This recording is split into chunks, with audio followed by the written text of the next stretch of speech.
Gold, trusted gold buyers. మీరు తాకట్టు పెట్టిన బంగారాన్ని విడిపించి ఈ రోజు ఉన్న మార్కెట్ ధరకు కొనబడను.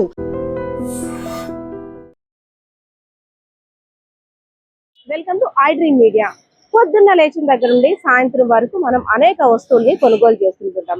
కొన్ని వస్తువులు మనకి సాటిస్ఫాక్షన్ ఇచ్చినప్పటికీ కొన్ని వస్తువులు అరే మోసపోయాం, అరే 10 రూపాయలే కదా, అరే 100 రూపాయలే కదా, దీని మీద ఏం కంప్లైంట్ చేస్తాం, అయినా దీనికోసం మనకి న్యాయం జరుగుతుందా, కోర్టుకు వెళ్ళాలా, పోలీస్ స్టేషన్కి వెళ్ళాలా, అసలు ఫిర్యాదు చేయాలా, అసలు మనం ఫిర్యాదు చేస్తే మనకు వచ్చే లాభం ఏంటి, మనకి ఎలా న్యాయం జరుగుతుంది. సో వీటన్నిటికి కూడా ఆన్సర్స్ తెలిపేందుకు మన ముందు అయితే ఉన్నారు విజయనగరం జిల్లా వినియోగదారుల కమిషన్ అధ్యక్షుడు అయినటువంటి ఆర్వి నాగసుందర్ గారు ఉన్నారు. సో ఆయన అడిగి మరిన్ని డీటెయిల్స్ అయితే తెలుసుకుందాం. అసలు మనకుండే హక్కులు ఏంటి, ఎవరైనా కస్టమర్ ఒక వస్తువుని కొనుగోలు చేస్తే దానిపై కమిషన్ కి ఫిర్యాదు ఏ విధంగా చేయాలి, ఎన్ని రోజుల్లో న్యాయం జరుగుతుంది, సో ఇటువంటి డీటెయిల్స్ అన్ని కూడా తెలుసుకుందాం పదండి.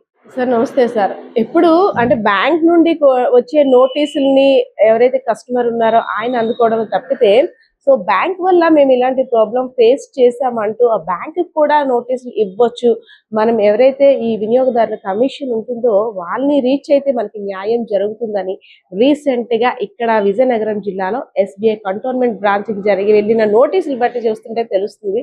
సార్ అసలు అంటే ఎవరైతే కస్టమర్ ఉన్నారో కస్టమర్ కి జరిగిన అన్యాయం గురించి మనం లాని తెలుసుకోవాలన్నా లేదంటే కోర్టుని రీచ్ అవ్వాలన్నా కమిషన్ కి మనం ఫిర్యాదు చేయాలన్న ప్రాసెస్ ఏ విధంగా ఉంటుంది సార్? యాక్ట్ ప్రొటెక్షన్ యాక్ట్ చాలా సులభతరమైనటువంటి అందరూ అర్థం చేసుకోవాల్సినటువంటి యాక్ట్ ఇది. దీంట్లో కన్జ్యూమర్ గా చూపించాల్సినవి ముఖ్యంగా ఏంటంటే కొనుగోలు, ఏదైనా వస్తువు కానీ ప్రోడక్ట్ ఏదైనా కొనుగోలు చేయడం, లేదంటే ఏదైనా సేవలను ఉపయోగించుకోవడం. ఈ రెండిట్లోని ఏది వచ్చినా సరే కన్జ్యూమర్ కింద వస్తాడు. అది మనం ధర వెచ్చించి ధర వెచ్చించి కొనుక్కున్న వస్తువులకి, అలాగే మనం దాన్ని ధర వెచ్చించి మనం ఏదైనా సర్వీస్ పొందడం వస్తువు కొనుక్కోవడం అనేది అందరికీ ఈజీగా అర్థమవుతుంది. వస్తువు కొనుక్కోవడం అంటే మార్కెట్లోకి వెళ్ళి మనం ఏదైనా వస్తువు కొనుక్కుంటాం, లేదంటే ఇప్పుడు ఎక్కువగా మనం కొనుక్కుంటున్నవి సెల్ ఫోన్స్, ఆ తర్వాత ల్యాప్టాప్స్, అలాగే ఎలక్ట్రానిక్ ఇంట్లో ఉన్న ఎలక్ట్రిక్ పరికరాలు, ఏదైతే రిఫ్రిజిరేటర్, లేదంటే వాషింగ్ మిషన్, టెలివిజన్, ఇలాంటివన్నీ మనం కొనుగోలు చేస్తాం. అవి మన ప్రోడక్ట్లో ఉన్నటువంటి మనం కొనుక్కున్న తర్వాత మనం డిఫెక్ట్ ఏమైనా ఉన్నదా, మనం అనుకున్న వాళ్ళ అడ్వర్టైజ్మెంట్ ప్రకారంగా అది పనిచేస్తున్నదా లేదా అది చూసుకుంటాం. అది వాళ్ళు పనిచేయట్లేదు అంటే మా కమిషన్ ముందుని వాళ్ళు మా ఫిర్యాదు డైరెక్ట్గా కంప్లైంటే మా దగ్గరికి వచ్చి ఈ ఫిర్యాదు చేయొచ్చు. దీంట్లో లాయర్ని పెట్టుకోవాల్సిన పని లేదు. మేము కూడా అంటే చాలా మందికి అవగాహన లేకపోవడం వల్ల కోర్టులో లాగా ఇక్కడ కూడా చాలా లేట్ అవుతుంది, కోర్టులో తీర్పులకు లేట్ అవుతుంది అని అది లేదు. ఇక్కడ అలా కాదమ్మా. ఇక్కడ మనం కంప్లైంట్ వేసుకున్న తర్వాత మేము 30 రోజుల లోపున మేము నోటీస్ పంపిస్తాం. ఆ ఆపోజిట్ పార్టీ అంటే ఎవరి మీద కేసు వేస్తారో వాళ్ళ మీద, కంపెనీ ఎవరైతే కొనుక్కున్నారో ఆ వస్తువు కొనుక్కున్న వర్తకదారు ఎవరైతే ఉన్నారో మేము వాళ్ళకి నోటీస్ పంపిస్తాం 30 రోజుల లోపున. వాళ్ళు 30 రోజులు అందుకున్న తర్వాత వాళ్ళు కోర్టుకు వచ్చి వాళ్ళు జవాబు దాఖలు చేయాలి. జవాబు దాఖలు చేయడానికి 45 రోజుల కంటే టైం ఎక్కువ ఇవ్వడానికి మా పరిధి లేదు. 45 రోజుల్లో అతను వేసుకున్న తర్వాత మేము ఆ కేసుని 3 నెలల్లో విచారణ చేసి తీర్పు చెప్పాలి. దీంట్లో కోర్టులో లాగా కోర్టులో బోను ఎక్కి సాక్ష్యం చెప్పడం, క్రాస్ ఎగ్జామినేషను, ఇవన్నీ సివిల్ కోర్టులో ఉన్న పద్ధతులు కూడా జరగవు. ఇక్కడ ఏంటంటే ఎఫిడవిట్ ద్వారానే మన వాంగ్మూలం, మనం ఏదైతే కోర్టులో చెప్దాం అనుకుంటామో సాక్ష్యాన్ని ఒక ఎఫిడవిట్ రూపంలో కోర్టులో కమిషన్ ముందు దాఖలు చేస్తారు.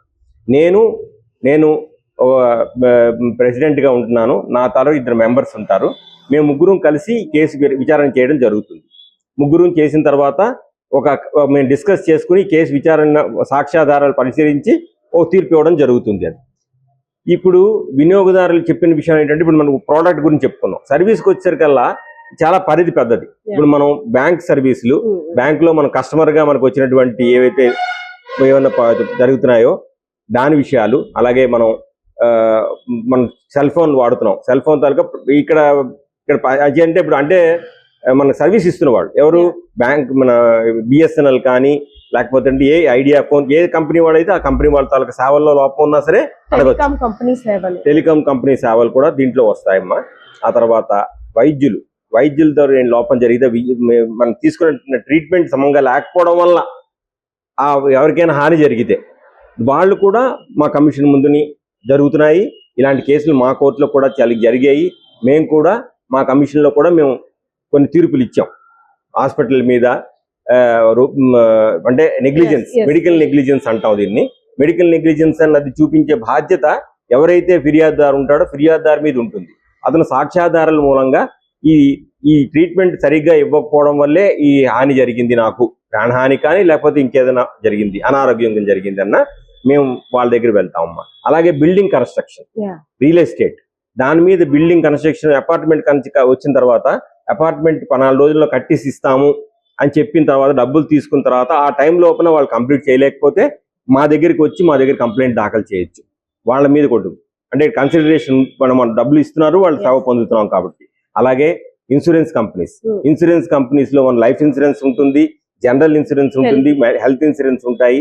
వాటిలో కూడా మనం కంప్లైంట్ వేసిన తర్వాత మన ట్రీట్మెంట్ మనం తీసుకున్నప్పటికీ కూడా ఆ డబ్బులు మనకి ఇవ్వకపోయినా, ఈ వ్యక్తి చనిపోయిన తర్వాత ఇవ్వాల్సిన ఏదైతే పేమెంట్ ఉంటుందో అది చేయకపోయినా సరే ఇక్కడ మన కమిషన్ దగ్గర అడగచ్చు.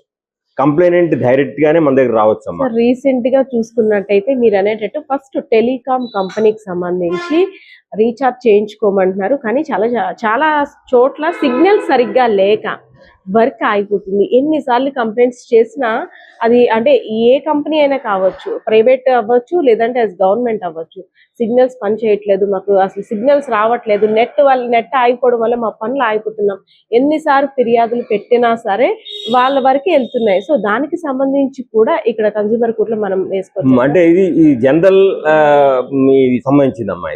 సిగ్నల్ వ్యవస్థ అన్నది ఒక పర్టికులర్ గా ఒక వ్యక్తికి సంబంధించిన విషయం కాదు. ఇది జనరల్ గా పబ్లిక్ ఎట్ లార్జ్ జరుగుతున్నది విషయాలు.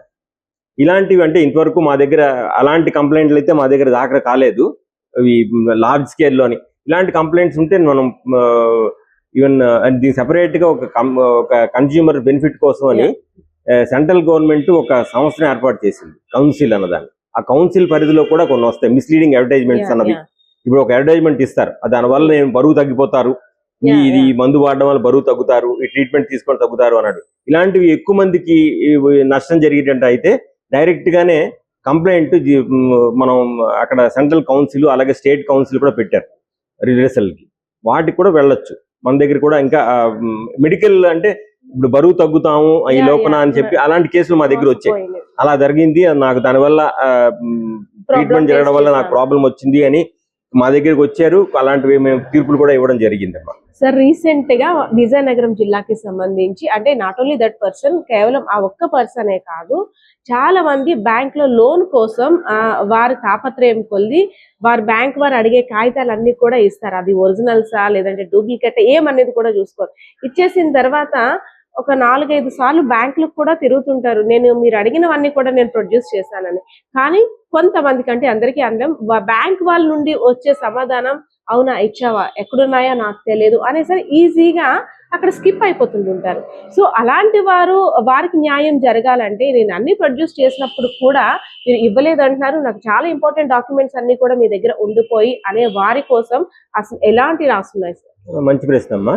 ఇప్పుడు బ్యాంక్ లోన్ అంటే లోన్ తీసుకునేటప్పుడు ఏదైనాను మనం వెళ్ళి లోన్ తీసుకునేటప్పుడు సాధారణంగా వాడు సెక్యూరిటీ కింద, ఇప్పుడు సాధారణంగా వెహికల్ వాటికి తీసుకున్నప్పుడు ఏంటంటే వెహికల్ హైపోతికేషన్ ఉంటుంది కాబట్టి వాటికి లోన్ అడగరు. కానీ ఇప్పుడు హౌస్ కొనుక్కుందాం, ఇల్లు కొనుక్కుందాం అనుకున్నప్పుడు కొంచెం వాళ్ళకి సెక్యూరిటీ ఎక్కువ కావాలి కాబట్టి అలాంటప్పుడు వాళ్ళు సెక్యూరిటీ కింద మీ తాలూకా డాక్యుమెంట్స్ ఏమైనా ఉంటే టైటిల్ డీడ్స్ డిపాజిట్ చేయమని అడుగుతారు. దాన్ని మార్టిగేజ్ అంటారు. Documents by deposit of title deeds అంటారు వాటిని. మార్టిగేజ్ చేయాలి వాటిని. ఇంతకుముందుని మామూలుగా బ్యాంక్స్ లో అది మామూలుగా డాక్యుమెంట్ తీసుకునేవారు. ఇప్పుడు ఏంటంటే కంపల్సరీగా దాన్ని రిజిస్ట్రేషన్ చేయాలి డాక్యుమెంట్ని. అప్పుడు ఒరిజినల్ డాక్యుమెంట్స్ బ్యాంక్లోనే ఉండిపోతాయి. డాక్యుమెంట్ ఉండిపోతున్నప్పుడు ఏంటవుతుందంటే లోన్ క్లియర్ అయిపోయిన తర్వాత మనం బ్యాంక్ వాళ్ళు మనకి డాక్యుమెంట్స్ తిరిగి ఇచ్చేయాలి. పద్ధతి ప్రకారంగా అయితే మనం తిరిగి ఇచ్చేయాలి. ఇచ్చేసిన ఇవ్వకపోతే ఏంటవుతుందంటే ఒరిజినల్గా మా దగ్గర కొన్ని ఇలాంటి కేసులు వచ్చాయమ్మా.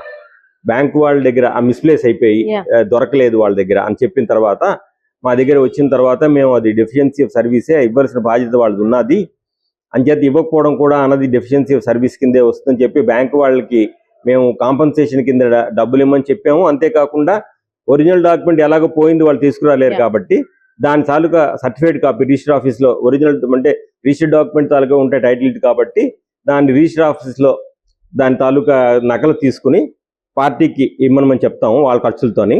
అంతేకాకుండా మా దగ్గరే డాక్యుమెంట్ పోయింది, మా కస్టడీలో పోయింది అని చెప్తూ ఒక పేపర్ పబ్లికేషన్, వైట్ సబ్జెక్ట్లో ఉన్న పేపర్ నోటిఫికేషన్ ఇవ్వమంటాం.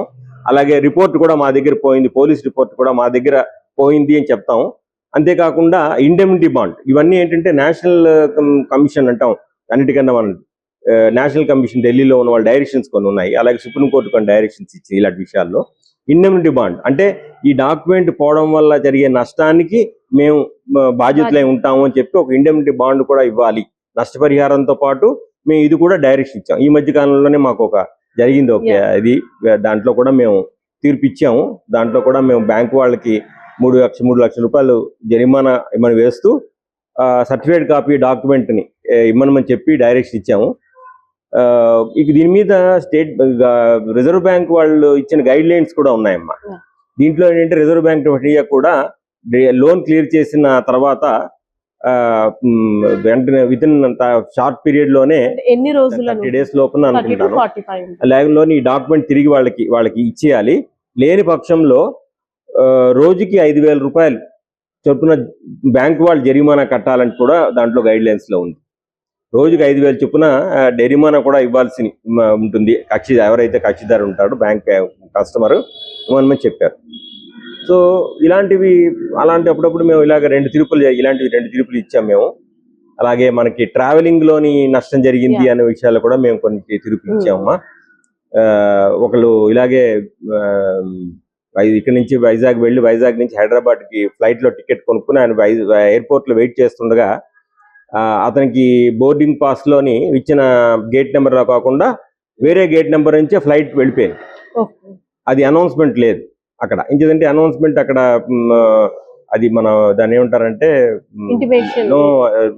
అదేమంటారంటే వాటిని సెక్యూరిటీ పర్పస్ కోసం అని చెప్పి, అది నేవల్ డిపార్ట్మెంట్ కాబట్టి సెక్యూరిటీ పర్పస్ కోసం అనౌన్స్మెంట్ ఉండదు. అట్లీస్ట్ మెసేజ్ పంపించాలి, ఫోన్ ద్వారానే SMS ద్వారానే మెసేజ్ పంపించాలి.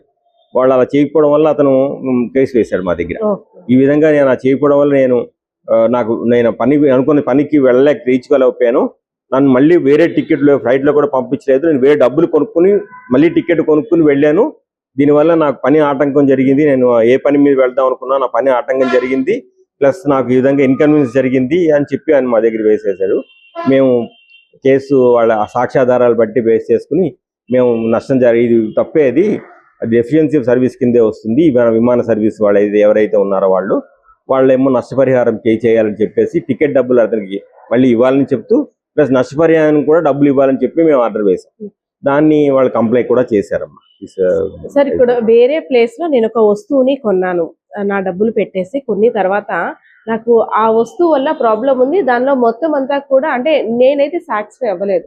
దాని గురించి కేసు వేయాలంటే నేను ఎక్కడ వస్తువు కొన్నానో అక్కడికి ఆ ఏరియాకి సంబంధించే వెళ్ళాలా, లేదంటే నేను ఎక్కడి నుండి అయినా సరే ఆ ప్రాసెస్ చేయించుకోవచ్చు? ఇప్పుడేంటమ్మా, ఇంతకు ముందుని పాత 1986లో వచ్చిన యాక్ట్ ప్రకారంగా అయితే మనం వస్తువు కొన్న ప్రదేశంలో ఎక్కడైతే జరిగిందో, లేదంటే కాజ్ ఆఫ్ యాక్షన్ అంటాం, ఎక్కడ మన చర్య జరిగింది అన్నది. మన వస్తువు మీరు విజయనగరం వారు, మీరు విశాఖపట్నంలో వస్తువు కొనుక్కున్నారు, షాప్ అక్కడ ఉంది. సో విశాఖపట్నం కోర్టు జ్యూరిస్డిక్షన్లోనే మీరు కేసు వేయాల్సి ఉండాలి పాత యాక్ట్ ప్రకారంగా. అయితే ఇప్పుడు ఏంటంటే యాక్ట్ మార్పులు తీసుకొచ్చారు. 2019 యాక్ట్లో వచ్చిన యాక్ట్లోని చాలా మార్పులు తీసుకొచ్చారు. దాంట్లో ఆ మార్పు ఏంటంటే కస్టమర్ ఎక్కడైతే ఉంటారో, అంటే కస్టమర్ ఉన్న చోటైనా వేసుకోవచ్చు, ఎవరి మీద కేసు వేస్తున్నారో వాళ్ళ ప్రదేశంలో వేయచ్చు. అంతేకాకుండా కాజ్ ఆఫ్ యాక్షన్ అంటే ఎక్కడ చర్య జరుగుతున్నది, మనం ఎక్కడ వ్యవహారం జరిగింది, ఆ వ్యవహారం జరిగిన ప్రదేశంలో కూడా వేసుకోవచ్చు. ఆ విధమైన వెసులుబాటు కల్పించారు. సో మనం ఏ ప్రదేశంలో ఉంటున్నామో ఆ ప్రదేశంలో ఉన్న, అంటే విజయనగరం జిల్లాలో మీరు నివాసి అయి ఉంటే విజయనగరం జిల్లాలో మీరు విజయనగరం డిస్ట్రిక్ట్ కమిషన్ లోనే మీరు మీ కేసు ఫైల్ చేసుకోవచ్చు. అది ఏదండమ్మా. సార్, కొన్ని మనం కొనుగోలు చేసేటప్పుడు బిల్లు లేకపోవచ్చు, అంటే బిల్లు వాళ్ళు ఇచ్చే అవకాశం లేకపోవచ్చు. చిన్న వస్తువే కదా, ఏముంది బిల్లుతో పని మీద, ఒక 100 రూపాయలు వస్తువే, లేదంటే ఒక 200 రూపాయలు వస్తువే. సో దానివల్ల డ్యామేజ్ జరిగితే మనం ఎక్కడైతే కన్స్యూమర్ కోర్టులో వేసుకోవాలి అనుకుంటే కంపల్సరీగా బిల్ అనేది అవసరం ఉంటుందంటారా? అంటే ఇక్కడ అంటే మనం కొనుక్కునేదానికి ఒక నిదర్శనం ఉండాలి, కొనుక్కునే చూపించడానికి ఒక నిదర్శనం ఉండాలి. అంటే ఇప్పుడు చాలా విషయాల్లోని అంటే మన పప్పులు ఉప్పులు ఎక్కడో మన బజార్లో కొనుక్కుంటే ఉండకపోవచ్చు, కానీ పెద్ద పెద్ద షాపులు అన్నింటిలోని మనం ఇప్పుడు అడిగితే బిల్లు ఇవ్వాల్సిన అవసరం వాళ్ళకు ఉంది. మనం అడగాలి, అడిగితే మాత్రం మీకు ఎవరైనా సరే బిల్లు ఇవ్వాలి. మనం ఇవ్వాలి వస్తువు కొనుక్కున్నప్పుడు. మనం అట్లీస్ట్ మనం కొనుక్కున్నప్పుడు ప్రూఫ్ అయినా చూపించుకోవడానికి షాప్ పేరు మీద ఉన్నటువంటి ఏదైనా ఉన్నా సరే మనకు పనికొస్తుంది. ప్రోడక్ట్ కొనుక్కున్నప్పుడు బిల్లు ఒరిజినల్లే ఉండాలి అని అయితే మేము చూడం. మీరు ఫోటో కాపీ తీసుకొచ్చి పెట్టినా సరే మేము యాక్సెప్ట్ చేస్తాం. లేదు బిల్లు పేమెంట్ చేసినట్టుగా మీరు వాట్సాప్లో కానీ క్రెడిట్ కార్డులో కానీ వాట్సాప్లో కానీ మీ పేమెంట్ చేసినటువంటి నిదర్శనం చూపించినా సరే అది పనికొస్తుంది. ఇప్పుడు ఏంటంటే అందుకనే ప్రతి ఒక్కళ్ళు ఏం చేయాలంటే మనం బిల్లు మన ఒరిజినల్ది ప్రిజర్వ్ చేసుకోలేము అనుకున్నప్పుడు మనం కొనుక్కున్నప్పుడే దాన్ని ఆ బిల్ తాలూకు అది మన ఫోటో తీసుకుని, ఇప్పుడు ఇవాళ ప్రతి దాంట్లో కూడా అందరూ స్మార్ట్ ఫోన్స్ వాడుతున్నాము. స్మార్ట్ ఫోన్స్ లోని మనం వెంటనే దాని తాలూకా ఇన్వాయిస్ ఏదైతే ఇన్వాయిస్ ఉన్నదో ఆ ఇన్వాయిస్ తాలూకా ఫోటో తీసుకుని మన దాంట్లో ఫిక్స్ డేటా పెట్టుకున్నాం అనుకోండి, అవసరమైనప్పుడు దాని ప్రింట్అవుట్ తీసుకోవచ్చు. అది ఉన్నప్పుడు వాళ్ళకి దాన్ని కాదనడానికి లేదు. అదర్ సైడ్ బిల్లు లేని పక్షంలో, బిల్లు ఇవ్వలేదు అనే పక్షంలో మనం కేసు తీసుకోవడానికి ప్రాబ్లం ఉండకపోవచ్చు, కానీ రేపొద్దున్న అదర్పక్క వాళ్ళు వచ్చి మా దగ్గర కొనలేదు అని అన్నప్పుడు మనం నిదర్శనం చూపించడానికి వీలవ్వదు. అందువల్ల కాబట్టి బిల్లు ఒరిజినల్ బిల్లు ఎవరిని అడిగితే ఇవ్వకపోతే అది కూడా కన్జ్యూమర్ కింద నేరమే. బిల్లు అడిగితే ఇవ్వకపోవడం కూడా ఒక డెఫిషియన్సీ ఆఫ్ సర్వీస్. మన వస్తువు తాలూకా మన ప్రతి దాని మీద తూకం ఎలాగో అయితే ఉంటున్నదో 500 గ్రాములు కింద ఇంత ఇది ఉన్నది, దీని తాలూకా ప్రెజర్ ఇంత ఉన్నది, ఈ డేట్ అని రాసిస్తాడు కదా దాని మీద ప్రోడక్ట్ తాలూకా. అది దాంట్లో ఏది తక్కువ ఉన్నా సరే అది డిఫెక్ట్ కిందే వస్తుంది కదా. వెయిట్ తక్కువ ఉన్నా సరే, ఏది వచ్చినా సరే, ఎంఆర్పిలో తేడా వచ్చినా సరే, ఎంఆర్పి అనేది మాక్సిమం రిటైల్ ప్రైస్. కానీ మాక్సిమం రిటైల్ ప్రైస్ కంటే తక్కువకే మనం అడిగితే తక్కువకే అమ్ముతారు వాళ్ళు. వాడికి అమ్మవలసిన రేట్ అది, అంతేకాని అంతకంటే ఎక్కువగా అమ్మకూడదు, తక్కువగా అమ్మచ్చు. సో మనం ఎంఆర్పి రేట్ చూసుకుని అంతకంటే ఎక్కువ అడిగితే మాత్రం మనకు అది కూడా కన్జ్యూమర్ డిఫెక్ట్ గా వస్తుంది. ప్రోడక్ట్ తాలూకా వివరాలు ఇవ్వాల్సిన అవసరం కూడా అమ్మినవాడి మీద ఉంటుంది. ఇవన్నీ ఉంటాయి సార్. రీసెంట్ గా మనం చూస్తే ట్రావెల్స్, అదే విధంగా హోటల్ రూమ్స్, మనకి ఎక్కువ భక్తులు తీర్థయాత్రలు చేయడానికి వెళ్తుంటారు. సో ట్రావెల్స్ వాళ్ళు ఏం చేస్తారు, పలానా ఏరియా పలానా క్షేత్రాన్ని సందర్శించడం కోసం వాళ్ళ దగ్గర డబ్బులు తీసుకుంటుంటారు. కానీ అక్కడికి వెళ్ళిన తర్వాత వీళ్ళు ఫుల్ సాటిస్ఫై ఎవరు, ఒక 10 చెప్పిన దగ్గర ఒక 4-5 మాత్రమే చూపించి తీసుకొస్తుంటారు. కానీ బోల్డ్ డబ్బులు అయితే ఇచ్చేస్తాము, అక్కడ సరిగ్గా మాకు ఫెసిలిటీస్ కూడా లేవు, అట్లీస్ట్ రూమ్స్ కూడా ఏవి కన్వీనియంట్ లేవు, మేము మోసపోయాం అనుకుంటుంటారు. అలాంటి వారికి న్యాయం జరుగుద్దంటారా? తప్పకుండానమ్మా. మనం వాళ్ళు ఇచ్చినప్పుడు వాళ్ళు ఏమైనా చూపిస్తూ ఈ విధంగా చేస్తాము అని చెప్పి ఆ విధంగా చేయకపోతే డెఫిషియన్సీ ఆఫ్ సర్వీసే. మేము ఇదైనటువంటి సౌకర్యాలు మీకు కలుగజేస్తాము, మిమ్మల్ని ఇక్కడ పికప్ చేసుకుని పలానా చోటుకి తీసుకువెళ్ళి అక్కడ మీకు ఉండడానికి నివాసం ఏర్పాటు చేస్తాము, భోజనాలు ఏర్పాటు చేస్తాము అని మనకి ఒక బ్రోచరో లేకపోతే ఏదో ఒకటి మనకి ఇస్తారు కదా, అది మన నిదర్శనం కింద చూపించుకున్నాం అనుకోండి. రేపొద్దున్న ఆ విధంగా వాళ్ళు చూపించలేకపోతే అది డెఫిషియన్సీ ఆఫ్ సర్వీస్ కిందే వస్తుంది. దాన్ని మీరు మన కన్జ్యూమర్ కేసులో అడగచ్చు, కేసులు వేయచ్చు. ఆన్లైన్ లో ఫిర్యాదు చేయాలంటే ప్రాసెస్ ఏ విధంగా ఉంటుంది సార్? అంటే కొంతమందికి కన్జ్యూమర్ కోర్ట్ ఇక్కడికి వచ్చి కమిషన్ దగ్గరకు వచ్చి ఫిర్యాదు చేసే టైం లేకపోవచ్చు. సో ఆన్లైన్ ప్రాసెస్ అనేది ఉన్నదమ్మా. ఇక్కడ ఆన్లైన్ అన్నది ఈ దాఖిల్ అనే పోర్టల్ ఉంది. ఈ దాఖిల్ అనే పోర్టల్ మనకి గవర్నమెంట్ ఇచ్చారు. ఈ దాఖిల్లోని మీ తాలూకా కంప్లైంట్ తాలూకా ప్రొఫార్మా అది దొరుకుతాయి మీకు. ఆ ప్రొఫార్మా దాంతో పాటు దీంట్లో ఏంటంటే ఈ దాఖిల్లో వేసిన తర్వాత కొన్ని మనం పాటించాల్సినవి ఉన్నాయి. అక్కడ ఏదైతే మీరు కొన్నారో అన్ని అప్లోడ్ చేయాలి. మీ తాలూకా బిల్స్ ఉన్నాయి, మీరు కొన్న తాలూకా బిల్స్ ఉన్నాయి. సపోజ్ మీరు కొన్న ఆ తర్వాత కరస్పాండెన్స్ ఏమైనా ఈమెయిల్ కరస్పాండెన్స్ జరిగింది అనుకోండి, ఇవన్నీ కూడా మీ డాక్యుమెంట్స్ ఏదైతే మీ కేసు బేస్ చేసుకుని కేసు వేశారో ఆ వివరాలన్నీ మీరు డాక్యుమెంట్స్ అన్ని అప్లోడ్ చేయాలి. ఈ అప్లోడ్ చేసి దాంతోపాటు కంప్లైంట్లోని ఏదైతే క్లుప్తంగా మీరు ఏమిటి జరిగింది, ఏది మీరు ఎంత కొన్నారు, ఏ వస్తువు కొన్నారు, దాంట్లో లోపం ఏంటున్నది, వస్తువులో లోపం ఏంటున్నది, పరిహారం ఏమి అడుగుతున్నారు, ఈ వివరాలన్నీ పొందుపరచాలి మా కంప్లైంట్లో. దాంతోపాటు మన తాలూకా వాంగ్మూలం ఒకటి ఇవ్వాలి, అదే ఎఫిడవిట్ రూపంలో ఇవ్వాలి. అవి వేస్తే మేము తీస్తాం. అయితే ఇక్కడ మనకేంటంటే ఫైలింగ్ వరకు అయితే ఈ దాఖిల్లో తీసుకుంటున్నాము, కానీ హీరింగ్ మాత్రం ఇంకా ఆన్లైన్ హీరింగ్ లేదు. ఇంకా మనకి ఆ ఫెసిలిటీస్ ఇంకా కలగజేయలేదు. కొన్ని స్టేట్స్లో, కొన్ని స్టేట్ గవర్నమెంట్స్ పరిధిలోనే అవి కంపల్సరీ చేశారు. స్టేట్ కమిషన్స్ వరకును. కానీ ఇంకా మనకి ఆన్లైన్ హీరింగ్ అన్నది ఇంకా మన స్టేట్లో ఇంకా పూర్తిగా స్టార్ట్ అవ్వలేదమ్మా. ఫైలింగ్ వరకు అయితే ఉన్నది. కానీ పార్టీలు ప్రజెంట్ ప్రైవేట్గా వాళ్లే వచ్చి పర్సనల్గా కేసులు మా దగ్గర వచ్చి చేసిన కేసులు కూడా ఉన్నాయి. వాళ్లే వచ్చి అడ్వకేట్ పెట్టుకోకుండానే మా దగ్గర కేసులు చేసే జరుగుతాయి.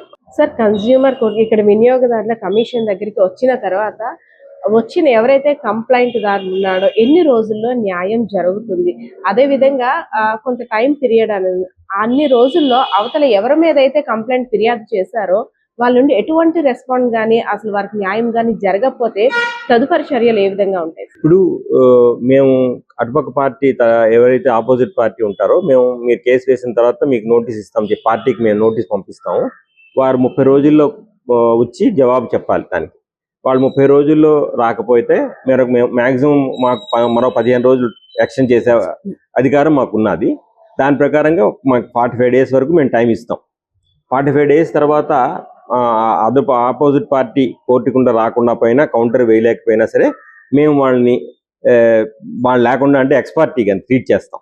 ఎక్స్పార్టీ కింద ట్రీట్ చేసి కంప్లైనెంట్ తాలూకా వాదనలు విని కంప్లైంట్ తాలూకా వాంగ్మూలం తీసుకుని మేము తీర్పు చెప్పడం జరుగుతుంది. అంతే. దాని ప్రకారంగా అది ఎక్స్పార్టీగా డిగ్రీ అయిపోయినా సరే, ఆర్డర్ అయిపోయినా సరే అది ఎగ్జిక్యూటిబుల్ డిగ్రీయే. ఆ తర్వాత అతను చేయకపోతే మా దగ్గరే కేసు కంప్లైంట్ అమలు చేయడానికి కూడా మా దగ్గరే రావాలి. మా దగ్గరే మళ్ళీ అతను దాఖలు చేసుకుంటాడు. ఇది మేము తమరు కోర్టు ఆర్డర్ పాస్ చేసినప్పటికీ కూడా వీళ్ళు దాన్ని అమలు చేయలేదు కాబట్టి మాకు మళ్ళీ పరిహారం చూపించమని చెప్తే మేము వారికి మళ్ళీ నోటీస్ పంపిస్తాం. ఆర్డర్ అయిపోయిన తర్వాత మేము నోటీస్ పంపిస్తాం. అప్పుడు రాకపోతే నెక్స్ట్ చర్య ఏమిటంటే మేము వాళ్ళకి మన దగ్గరికి వస్తే వాళ్ళ మీద క్రిమినల్ ప్రొసీజర్ కోడ్లో ట్రై చేయాలి కేసుని.